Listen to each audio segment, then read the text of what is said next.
Assalamualaikum warahmatullahi wabarakatuh.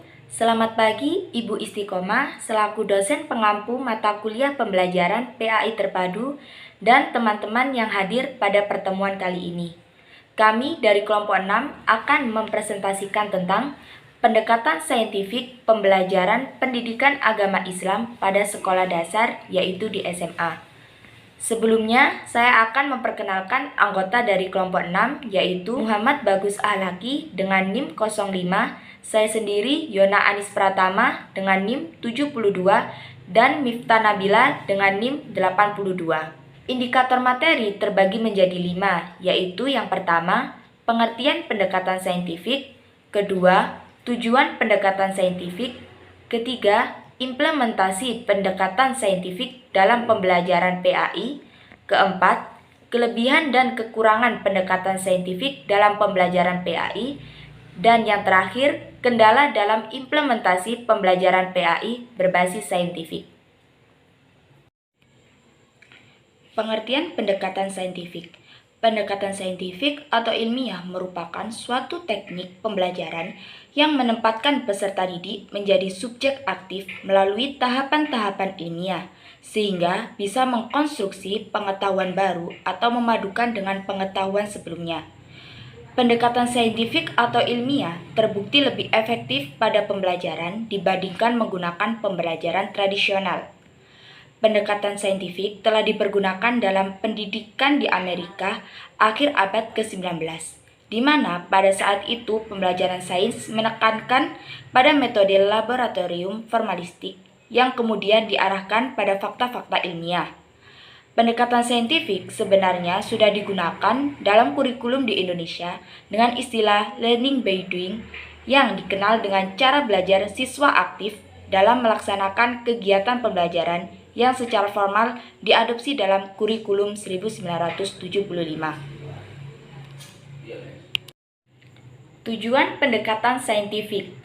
Tujuan pendekatan saintifik dalam pembelajaran antara lain yaitu yang pertama, untuk meningkatkan kemampuan berpikir peserta didik. Yang kedua, membentuk kemampuan dalam menyelesaikan masalah secara sistematik.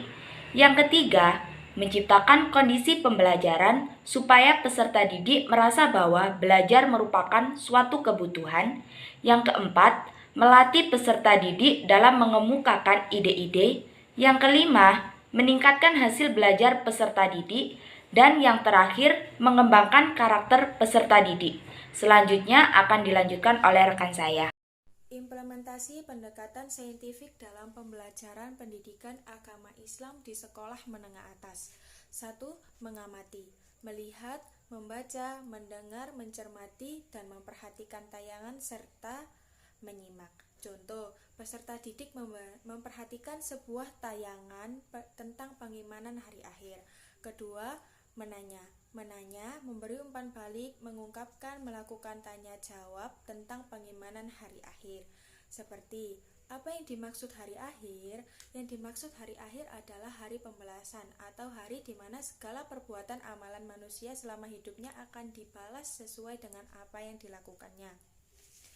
2. Sebutkan macam-macam hari akhir. Macam-macam hari akhir atau hari kiamat dalam agama Islam diklasifikasikan menjadi 2, yaitu kiamat sugro dan kiamat kubro.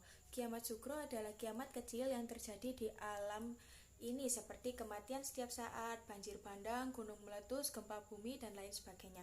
Sedangkan kiamat kubro yaitu masa kehancuran seluruh alam semesta secara massal dan berakhirnya kehidupan alam dunia serta sebagai awal kehidupan di akhirat. Allah berfirman dalam Quran surat At-Takwir ayat 1-3 yang berbunyi, Bismillahirrahmanirrahim. Idza syamsu kuwirat wa idzan nujumu kadarat wa idzal jibalu suyirat. Ya, artinya apabila matahari digulung dan apabila bintang-bintang berjatuhan dan apabila gunung-gunung dihancurkan. Pertanyaan ketiga, apa saja tanda-tanda hari akhir? Allah Subhanahu wa ta'ala dan Rasulullah Shallallahu alaihi wasallam telah menggambarkan tanda-tanda kedatangan hari akhir. Tanda-tanda kecil meliputi ilmu agama sudah tidak dianggap penting lagi, perzinahan di mana-mana, minuman keras merajalela, laki-laki menyerupai perempuan atau sebaliknya, gempa bumi dan tsunami terjadi di mana-mana. Tanda-tanda besar, banyaknya manusia kufur dan murtad. Al-Quran sudah tidak dianggap sebagai pedoman hidup. Munculnya binatang ajaib yang bisa berbicara, munculnya Ya'juj Ma'juj, munculnya Dajjal dan turunnya Nabi Isa alaihissalam. 3. Eksplorasi, berpikir kritis, mendiskusikan, mengeksperimen. Peserta didik melakukan kegiatan seperti menjelaskan pengertian hari akhir secara individu maupun kelompok, yang dimana hari akhir sendiri adalah hari pembalasan atau hari dimana segala perbuatan amalan dan manusia selama hidupnya akan dibalas sesuai dengan apa yang dilakukannya. Allah berfirman dalam Al-Quran, Bismillahirrahmanirrahim, wa annas sa'ata atiyatul la raiba fiha wa annallaha yab'atsu man fi kubur. Dan sungguh hari kiamat pasti akan datang, tidak ada keraguan padanya, dan sesungguhnya Allah akan membangkitkan siapa saja yang di dalam kubur. Al-Quran Surat Al-Hajj ayat 7. Mampu menyebutkan macam-macam hari akhir secara individu maupun kelompok. Mampu mengungkapkan tanda-tanda hari akhir secara individu maupun kelompok. 4. Menalar, menghubungkan dengan materi lain dan membuat rumusan, menganalisis ayat-ayat Al-Quran tentang pengimanan hari akhir. 5. Mengkomunikasikan, mempresentasikan, mendialogkan, dan menyimpulkan. Bismillahirrahmanirrahim. Assalamualaikum warahmatullahi wabarakatuh. Baik, di sini saya akan melanjutkan presentasi dari kedua teman saya. Yakni di sini saya akan membahas kelebihan dan kekurangan pembelajaran pendekatan saintifik. Kelebihan dan kekurangan pendekatan saintifik menjadi sebuah ijtihad. Pendekatan saintifik tentunya mempunyai kelebihan serta kekurangan. Berikut beberapa hal yang menjadi kelebihan dan kekurangan dari pendekatan pelajaran saintifik. Yang pertama yang akan kita bahas yakni kelebihan. Membuat pikiran kritis dan keterampilan kreatif siswa melalui analisis persoalan serta menemukan banyak sekali cara lain memecahkan soal. Maksudnya dengan berpikir kritis, siswa dapat menanggapi informasi yang kita terima dengan mempertimbangkan seluruh aspek terkait informasi tersebut. Contohnya, ketika siswa menerima sebuah informasi, dia harus benar-benar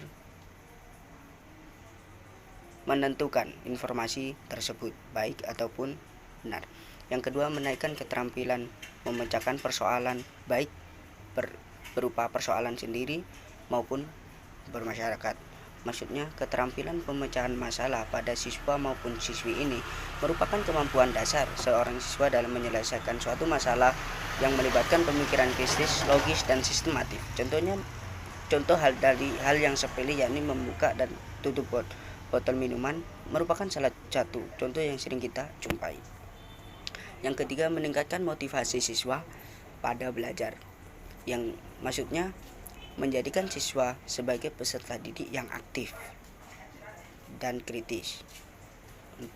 Membantu siswa belajar untuk mentransfer pengetahuan menggunakan situasi baru.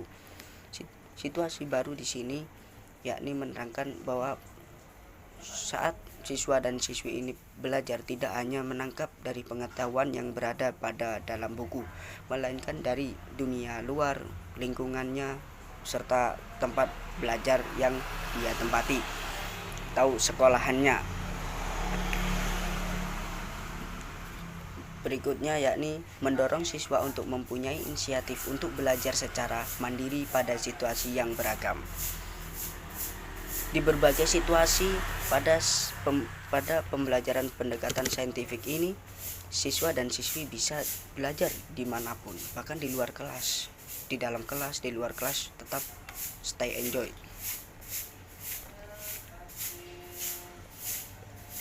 Selanjutnya yakni kekurangan. Terkadang pembelajaran menggunakan pendekatan saintifik ini membutuhkan waktu yang lama, Yang kedua, terkadang membutuhkan biaya yang relatif banyak dan proses pembelajarannya butuh banyak peralatan yang wajib disediakan. 4. Siswa memiliki kelemahan dan percobaan dan pengumpulan informasi akan mengalami kesulitan. Yang kelima, ada kemungkinan siswa yang kurang aktif dalam kerja kelompok yang akan menghambat pembelajaran. Dari kelima kekurangan ini saya jadikan satu, yakni tidak semua siswa siap berpikir, sehingga bagi siswa yang kurang pandai akan mengalami banyak hambatan. Selain itu, kurang efektif jika jumlah siswanya banyak, karena seorang guru membutuhkan waktu yang sangat lama untuk membantu siswa dalam menemukan teori atau pemecahan masalah. Beberapa kendala dalam implementasi pembelajaran PAI berbasis scientific approach, yaitu sebagai berikut. Yang pertama, yakni kendala untuk menjadikan siswa aktif. Maksudnya di sini guru itu harus membutuhkan waktu yang lama, karena pada kendala ini tidak hanya 1 atau 2 orang siswa dan siswi yang perlu diperhatikan, dibimbing dalam waktu yang sangat singkat. Yang kedua, proses penilaian dan evaluasi yang sulit. Mengapa? Karena sekarang ada yang namanya NBK atau nilai belas kasih. Itu karena evaluasi dan nilai itu sangatlah nyambung, karena dari evaluasi tadi kita bisa mengambil nilai dari seorang siswa atau siswi tersebut. Terima kasih, mungkin itu dari saya. Terima kasih apabila ada salah kata ataupun ucap ataupun tingkah laku saya mohon maaf yang sebesar-besarnya. Terima kasih. Assalamualaikum warahmatullahi wabarakatuh.